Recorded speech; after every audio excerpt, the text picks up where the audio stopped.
Hey, what's going on? Eric Ortina, Texas Barndominium. We're back at this Barndominium build. This is the Barndominium that we're doing from start to finish. And today we're gonna pour concrete in the safe room. As you guys already know, if you've been following the series, we are using ICF, which is insulated concrete forms. And today we are pouring the concrete. After we do the concrete, we're gonna do the rest of the slab all around it. At first, I wanted to do this all at one time, but it's not as easy as I thought it would be. As you guys see, we have a lot of braces and stuff around it. That was going to interfere with the rest of the concrete foundation, so we ended up doing two different pours. But today we poured the ICF room. All right, let's go check it out. All right, so you can see how they brace the walls on the ICF. They have these vertical channels, and then they have these braces kicking out. And then they also create a platform so they can walk around as they're stacking up the walls. These are only braced from the outside. Also, the other thing you're going to notice is at the joints, they have a common seam right here. So they put some plywood on the outside just to keep the concrete from flowing out. There's also a electrical chase right there, and of course this is where the door is going to be. They have a 2x12. They have these turnbuckles here to ensure that it doesn't blow in. Pretty interesting. You will notice that they do not have any braces on the inside. Now on the roof they have these 1x10s or 2x10s, and they are supporting them right there on that 2x4 there, and this one here. So these are actually attached to the ICF, so by the time they get to the roof, these walls are going to be full of concrete, so they'll be plenty strong to support the roof by then.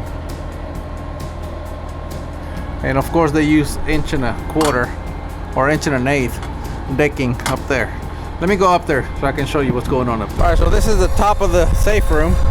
You can see there's a rebar mat up here.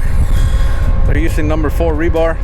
Looks like every 8 inches or so. All right. Looks like they put some lag bolts in here all throughout so that this decking material gets stuck to the underside of the concrete ceiling. Of course, that's going to make it real easy for us to attach drywall or whatever else we need. You can see the cavity down here. It goes all the way down in there, all the way to the floor. Of course, here you can see the door. That's where the door's going to be. But the idea here is we're going to pour all these walls first, all the way around. He said we're going to do that in 4-foot lifts, and then we're going to pour the cap up here. So whenever this room is done, it'll have concrete all the way around and on top. Talk about a safe room. All right, we're still waiting on the concrete. As you guys can tell, the pump is already here. They're ready to go. So as soon as the concrete gets here, we're gonna get the son of a gun poured. You can also see that they have corner bars going down into the beam. That's what's gonna link up the roof to the wall. That's how they're connecting them. It's all those corner bars that they have here. All these right here, and of course they have corner bars around the corner. All these ICF, they have all these places for your rebar. You don't even have to tie it. You just drop it in the knot and go. So what Jason's doing right now, we're gonna do blockouts for our HVAC. We're gonna put two. We're gonna put one for supply and another one for demand. So it's just pretty simple blockout. We're doing them 11x7, and we're gonna do, like I said, we're gonna do 2 of them. We're gonna do one over there in the corner. We're gonna do another one over here. All right, Jason, tell me what we're doing here. Okay, we're gonna pour. We got our pump set up over here. We're gonna get the concrete. We're gonna pour our walls. We'll drop the concrete down the wall first, bring it all the way to the top, and then we'll go ahead and pour the lid. Are we gonna do one lift or multiple lifts? Our lifts go in 4-foot sections, so we're gonna pour 4 feet of the wall at a time. It'll be 2 lifts because we have a 9-foot wall. Okay. So. All right. So how long do you think this is gonna take? It'll take longer, right? 30 minutes. Yeah. It's gonna take longer for this pump to get cleaned up than it is for us to pump it out. Yeah. What about vibrator, right? You have to. Yeah, well, we use a real thin slump. We get a slump of 7 to 8 on our mud so that when it goes down, it's flowing real good. Whoa. So, all right. I'm sorry, Jason, but I just threw a big red flag at me when he said 7 or 8 slump. So, how are you gonna get that slump? Oh, good question. We have chemicals added to our mix from the plant. All right, so he's using a water reducer. I thought you were just gonna use water. No, we don't add. We gotta have a good strong mix here. We pour a minimum of 3,000 psi. If we add a bunch of water to it, that weakens out. We can't do that. Okay, I just wanted to make sure. Yeah, when you said 7 or 8 slump, I thought, oh no. Yeah, this is an expensive mix. This is not your typical go get it out of the truck and throw it in. We also use pea gravel. Pea gravel is the other critical thing here. If you use your regular 1 or 3/8 gravel, it gets stuck in between these rebars and you'll get voids. That's bad. You don't want that. So we use pea gravel, 3,000 pea gravel mix with high range water reducers. What we tell the plant we want. All right, good. He scared me there. You scared me, man. When you said 7 or 8 slump, I thought, oh no, gonna have to have a talk. But good. So you know what you're doing. Great, awesome stuff. All right, earlier I said these were not turnbuckles, but now I see them again. They are, but except that the threads are up here. And Jason was telling me that they actually prefer these because he can plumb them up while he's working up here. He can simply put his impact right here, and then he can, you know, plumb it up. So they are turnbuckles. All right, so what are we doing, Jason? We're waiting on concrete truck. I won't say who the company is. Yeah, hurry up and wait. We're supposed to pour an hour and a half ago. Yeah. And an hour and a half ago, he called me and said he was waiting on a truck to come in, and it should be just in there a little while. And now he's saying it's another 30 minutes where we'll have a truck. You should have asked if it was a New York minute or a Texas minute. I asked him if they went to San Antonio or what, and he said they went west instead of east. Wow. Well, anyway, so these guys even turned off the pump now. they just done gave up. So anyway, good thing we have a 4-hour minimum. We're gonna use it all up. Well, the concrete trucks are 3 hours late and still no sign of them showing up. So I'm gonna have to run by the plant, see what's going on. It's not far from here, but I mean, we have the pump for 4 hours. They have a 4-hour minimum, and they're 3 hours late. The pump's been here for 3 hours, so I mean, we only need 1 truck. That's all we need. I jumped in my truck. I'm gonna go see what's going on because they're not even answering the phone anymore.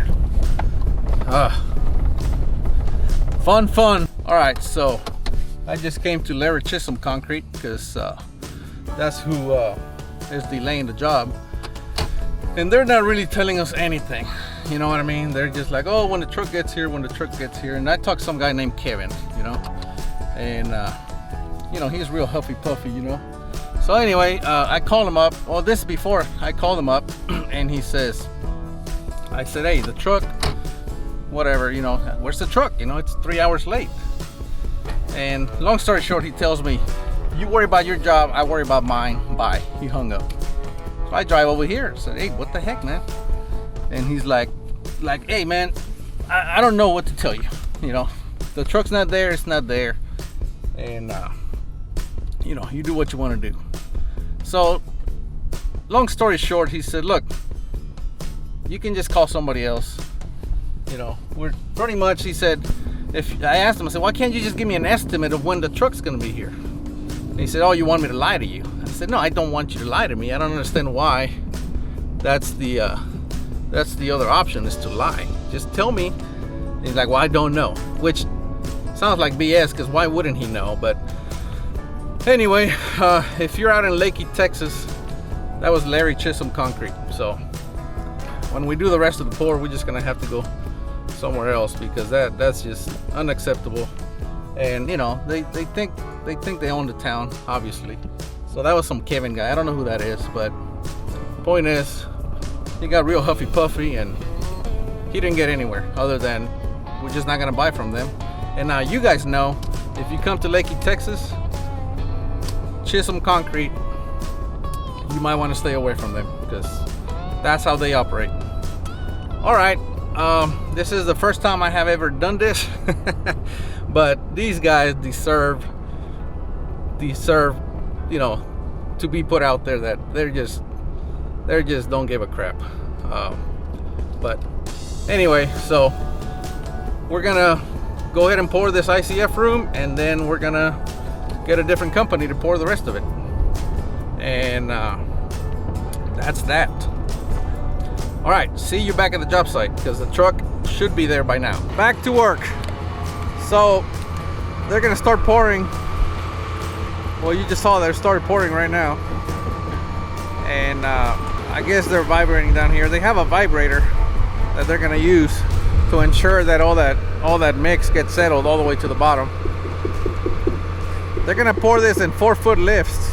They're gonna pour 4 feet all the way around, and they're gonna come back and do the other 4 feet. Keep in mind how much concrete weighs, so don't you go and start pouring all the way to the top, because that would be a problem. You'll probably blow the forms out.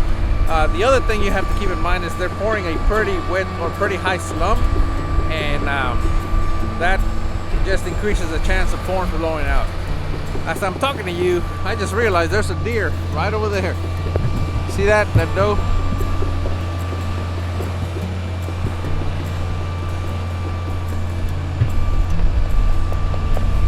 Anyway, we're gonna get back to work. We should have this one poured out in about 30 minutes to an hour. And my goodness, I wish the truck hadn't took 3 hours to get here. We would have been done a long time ago.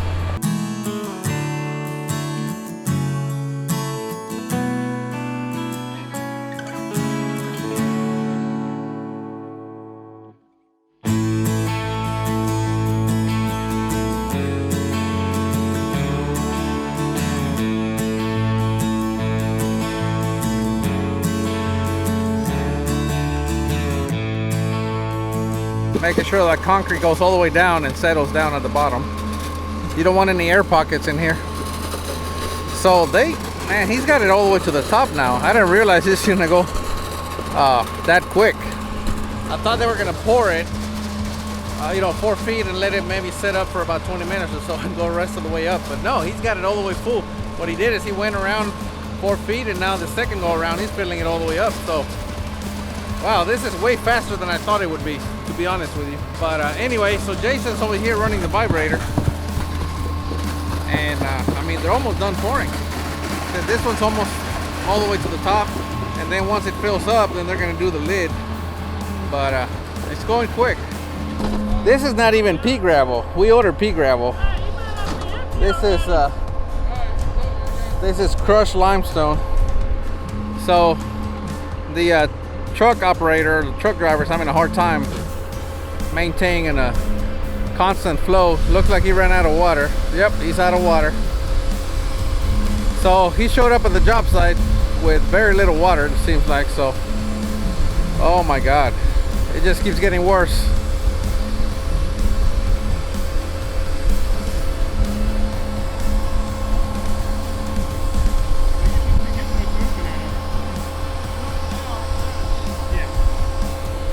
So the one of the pump operators is helping him fill up the water tank. Hey, how much water has he put in here? What? How much? He's out of water. Yeah, well, because he's been adding a bunch of water because this stuff's sucking up the water. There's no way he added a full tank. He must have had. He told me they put 300 gallons at the plant and then another 25, and he's been putting water since he got here. He said, well, we got crushed limestone. Oh, okay. And I didn't know that until he told me that right then. I was like, well, I've never poured with crushed limestone, but now I know that it takes 3 times the water. Because they're not hosing it off over the yard. I asked him. Yeah. I asked the truck driver, said, y'all sprayed at the yard? No. He said, we got to mix it for an hour to get enough water in it. Oh, wow. Maybe that's why they took so long. Maybe. So yeah, this is what we're dealing with. Not only are they 3.5 hours late, this is what they bring us. So now, luckily we have water on site. Otherwise, we'd be in real trouble. Anyway, let's just put that behind us and get this thing done. So now he can't get the concrete out of the chute. I can tell what's coming out is consistent even. Wow. We've only got pretty much back one wall and the lid, that's it. Hey Jason, I know you were glad when we finally got concrete, but are you still glad that we got it? Man, I'm gonna tell you, next time we do something in Leaky, I gotta rebid it. No, we're not gonna use them anymore. See, Jason doesn't know what happened at the plant. I don't want to tell him yet until he's done with the concrete pour. But yeah, we're definitely not using Chisholm anymore. Don't worry. But you know, this just adds to the insult to injury. Exactly.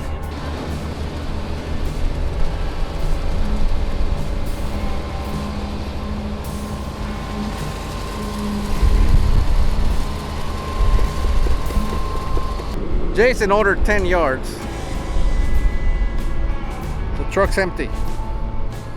The cool thing about ICF is you have a 6-inch cavity. Very consistent, right? I mean, there's no variation. So 6 inches wide, 9 feet tall, by, you can say, 40 feet long. All right, let's do the math right quick. So we have, 6 inches, that's 0.5 times 40 feet long times 9 feet tall. Divide that by 27. That's 6.66 yards that the walls take. All right, and that's not even taking out the door, because we have a door. But let's just say that takes 6.66 yards. That truck had supposed to have 10 yards. You guys tell me what you think. We're gonna dump the hopper up here. Hopefully we'll have enough, but this should have took maybe 7 yards total. And that's, like I said, that's a 10-yard truck, and he's out. Here comes my bull float. Look at that, what a beauty. Custom.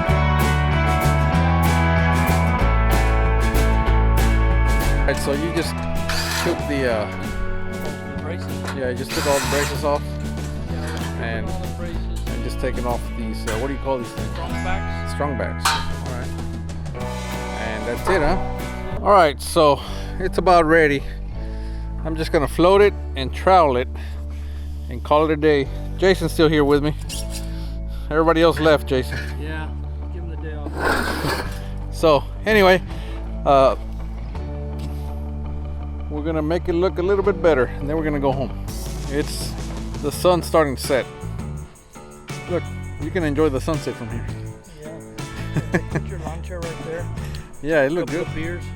Yep. All right, let me get to work.